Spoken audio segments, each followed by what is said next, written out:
But first, I want to pick up a topic that we've been talking about all week, about the dangers of sexualizing teen girls. We had Miley Cyrus on the cover of Vanity Fair, and it crashed their servers this week. We talked about the hookup culture, a stupid show on CW that has kids in high school making out and having sex on television. Well, we're not done.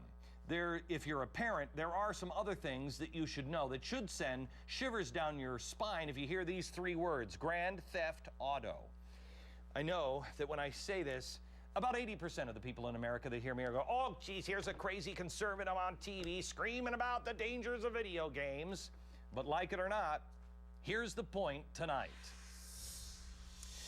We are training our kids to be killers, and we are training our sons to treat women like whores. And here's how I got there. If you think that video games are just harmless fun, which everybody always says, you should know that our military, our leaders at the Pentagon, have never seen it that way. It started back in World War I. Young soldiers, we sent Americans out to the front lines over in Europe, and they wouldn't pull the trigger. Even there on the front lines with people charging them, they would not pull the trigger. It seems hard to believe in today's world, but killing each other is actually not a natural human instinct. Senior officers found if they trained the soldiers by putting a human silhouette on the bullseye during target practice, they could actually condition men to shoot more easily.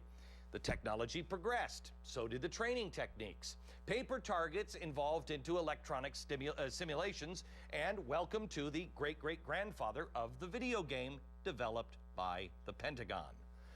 The method proved so successful that the military's firing rate, first time you had to shoot a human being, went from 15% in World War II to 55% in the Korean War to over 90% in Vietnam, and now that number is almost 100. I want to make one thing clear before we go any further.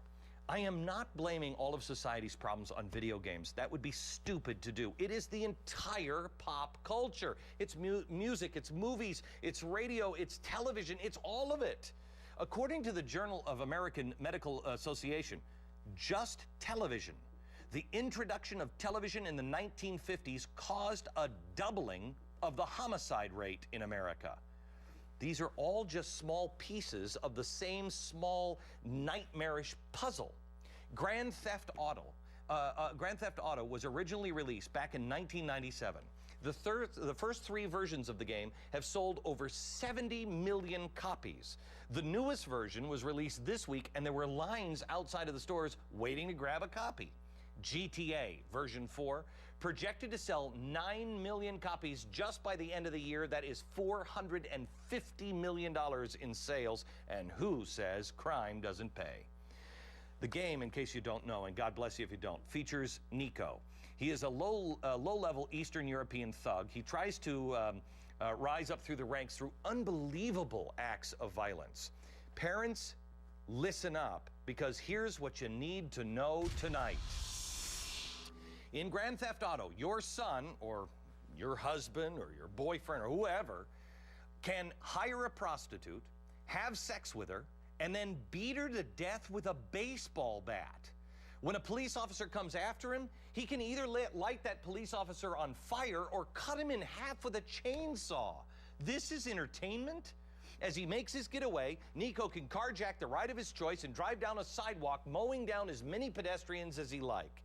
It took 75 years and countless billions of dollars to train our soldiers to kill. Today, $60 buys your kid the same thing. Whatever happened to Pong?